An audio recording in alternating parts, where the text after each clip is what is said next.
is that Jacob has just went from his parents' house and he's on his way to Haran. And on his way there, it gets dark. He then stops to then rest. There's already stones that's there. He takes some stones and he makes himself just a little pillow. Back then, they would use stones, maybe their clothes, they would wrap it up and lay it underneath their head, and they would use it as just a place to rest their head.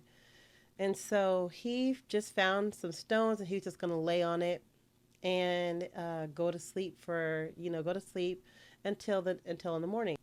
And so he was just going to go off and lay down, go to sleep, wake up in the morning, and head on his way. But what he found was that when he went to sleep, he took some stones that were already there.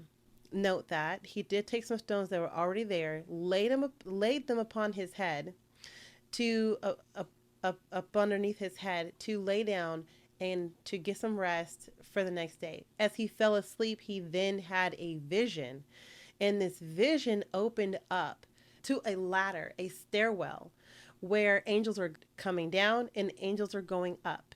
And these angels are coming down and going up and coming down and going up this stairwell.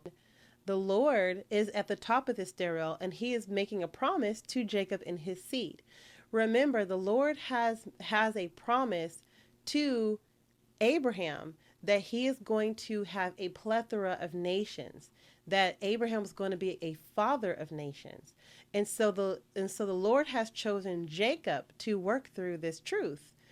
And if you had watched the previous episode about Jacob and Israel, you will find that you will then understand how important it is that the Lord chose Jacob to work through, and how important it is that you have a connection with the Heavenly Father and that you know something about Him, and so He can work through you. You may not be the most perfect follower. Remember, the only person who is perfect is Yeshua, Jesus Christ.